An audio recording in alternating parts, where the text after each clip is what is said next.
Hey guys, Billiams Custom Bricks here, back with another LEGO set review. And today I have with me the 2013 Jabba's Palace set. I thought reviewing this set would be very appropriate since we just got finished up with the Book of Boba Fett, and the new set is rumored to come out March 1st. Hopefully they don't delay it this time. And I just got done reviewing the Rancor pit, so I thought it fitting that we went on to the next set. And without any further ado, let's get reviewing. Looking at these figures, we have a nice appropriate lineup to the scene and to the movie. I think these are some really nice figures. Starting from left to right, we have Princess Leia disguised as Bush. Now this is a very nice figure, nice new mold you have for the helmet. This is a very exclusive mold. I don't think we'll see it anywhere else unless they make an official Bush bounty hunter minifigure. And as you saw as I took off the hood, you can see Princess Leia's face. She's got her stick and her thermal detonator, which you see in the movie, and her little backpack here. The print is very nice and detailed, very accurate to the movie, and like many other figures, they tend to cover up the back, so it's not seen very much. Still, they like to do a lot of detailed work with the back, even though you may not see it, so props to them. Next figure up, we have Bib Fortuna. Now this figure is very simplistic, nothing too crazy. His legs aren't printed. He's got a nice little armored torso here in his face, weird teeth. It's just perfect in every way. Sadly, there's nothing on the back, but I don't think there would really be anything on the back. Just a few like crease lines on his shirt would have been nice instead of absolutely nothing. Here we can see they made a new mold for his hairpiece. We're going to see a new version of this in the new Book of Boba Fett Palace. And yeah, simple figure, but pretty nice altogether. Our next figure is Carbonite Han Solo. Again, nothing too amazing, nothing too simple. You can see they printed a new face for when he comes out of Carbonite, and just a normal face. This head is completely exclusive to the set, and from what I've seen, this is the only time he makes that face in any minifigure. Same as this. Next up, we have the Gamorrean Guard. Now this is the same exact one we got in the Rancor pit. The only difference is now he has his axe.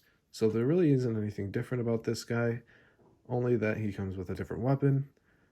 And it's just nice that now, if you bought both, you have two. Next figure, we have the Chewbacca. Again, nothing too different, nothing too crazy, just the simple old Chewbacca that we used to get all the time, now with handcuffs. And next we have Ula, which is the dancer we see in the movie and the person who gets first launched down to the Rancor that we see. Now this is a pretty nice minifigure, nice prints, nice back print. Again, a new mold for the head. This is just a variation to all the other Twi'lek heads. We saw one earlier with Aayla Secura. Sadly, I don't think we're going to see much of this figure anymore because of controversies. So this figure is extremely exclusive to the set. Next, we have this brick-built minifigure. These are monks that trapped their brains into these little jars to live forever. What happened is that Jabba locked them all down in his dungeon, and that's why you see them walking around inside of his palace all the time. We got to see one of these in the Book of Boba Fett, in the trailer, and in one of the episodes. So one day I hope we get a variation of one of these droids. And last but not least, we have Jabba. I love this minifigure. It's so unique, it's so different. We've never seen anything like it before, not including the old versions of Jabba. The oldest version of Jabba that they have made is a little awkward with the eyes, so it's pretty nice that they came back and redid it with these printed eyes and a different top mold here. You can also see here that he has his tattoo on his arm. This I don't believe is seen at all in the movie, except for in select scenes of the Clone Wars TV show. And with the minifigures out of the way, we can take a look at this gigantic tall set that I can barely fit into frame, Jabba's Palace. With this set right here, we're going to start at the front, and there are some pretty nice play features here. I'm going to start with the tower, and as you can see, these two pieces here are detachable. That's because you built them separately in different instruction manuals. Looking at the tower, we can see it includes this little device that pops out of the door. We can see that in the film. And this little gun turret. We don't specifically see this in the movie, or more like we don't see this in action in the movie. We do see this in the Lego games, though. Pretty nice little feature to add, just in case you want to have some little fights in the front if you have some invaders. Next, we have the door mechanism. Now what you do here is pull this up. That opens up the door. And this little peg right here hitches on this piece, which keeps the door open. And then if you want to release it, you turn one of these knobs here. The door closes. Hoping that we see a feature like that on the new palace, but fingers crossed. Sometimes Lego can be complicated.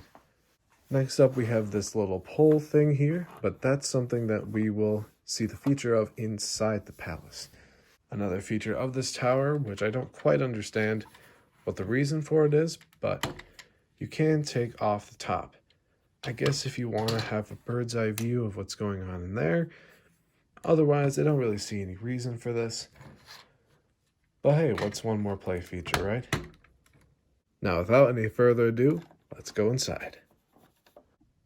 Now, as we head inside, I'm going to start with reviewing the tower. Now, there's nothing really special with the tower. You just have the opening where you can place Luke. There are these little two lights and a little hallway just leading right into the palace. You can see here, this is the push feature that pushes out that little robotic eye. If we go further up to the top, we have a crate with a bottle, most likely with some sort of alcoholic drink, but you know, that's Jabba's palace for you. And right at the top, we can see this little lookout area. Now, this is where you place your Gamorrean guard, or at least that is what is advertised in the set. This little clip holding binoculars really supports that. Now, looking on to the main room itself, we're going to have to take off this roof piece, which I think is very convenient, very nice addition to the set. There was a big controversy over the shape of this dome here with the tower, but I'm not going to get into that, mostly because I think it's a really idiotic controversy to get all worked up and over with. I just hope that Lego can look past it, and hopefully we can get a revitalized Jabba's palace in the future. Taking this tower off for ease, we can look inside the palace itself, and we can see the biggest piece in the middle is the throne.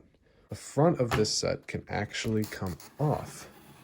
It's held together by some hinge pieces, and as we do this, we can see that this little push lever holds a little bit of a stove built on here.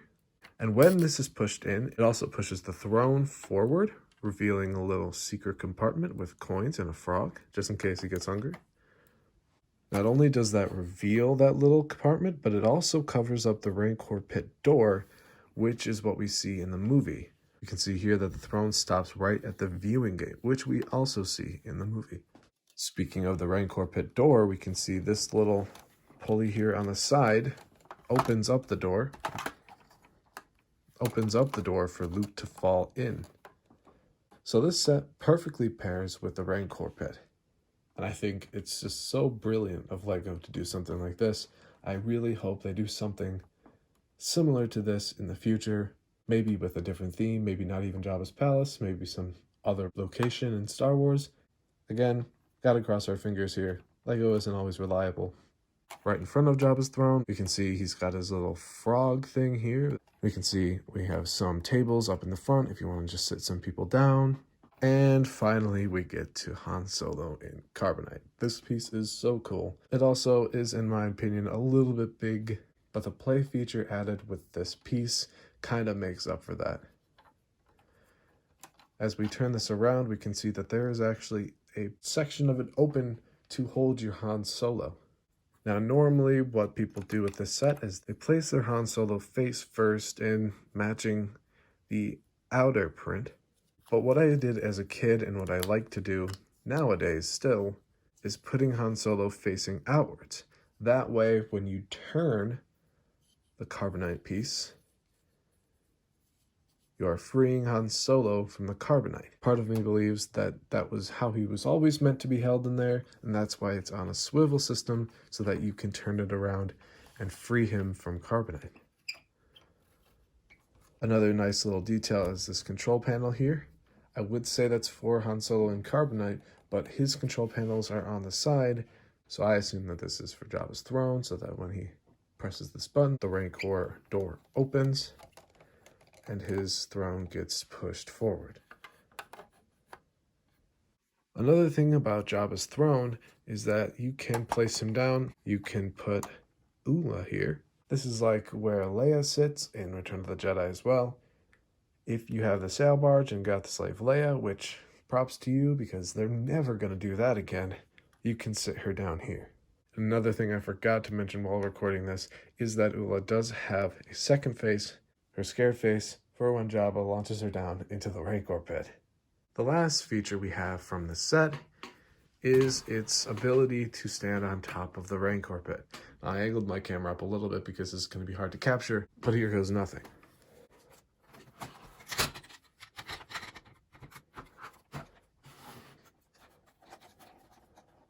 Okay, now for the record, this is a little hard to line up with the spots on the floor of Jabba's palace, but once you get it, you got it.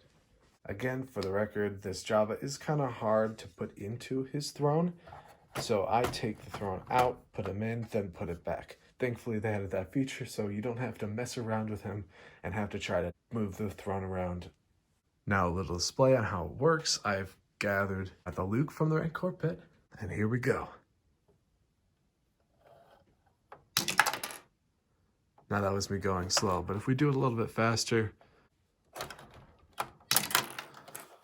Okay, so a fear of breaking this set, I really don't want to yank it out, so I'm not going to. He does slowly fall if you are being careful. Another thing is, with Jabba's palace on top, you can't raise the gate. Now that's understandable. I don't think they're going to add a little crevice in Jabba's palace just so the door can lift up. It only makes sense to take Jabba's palace off when playing with the Rancor set. That is the one and only downfall of these two being together.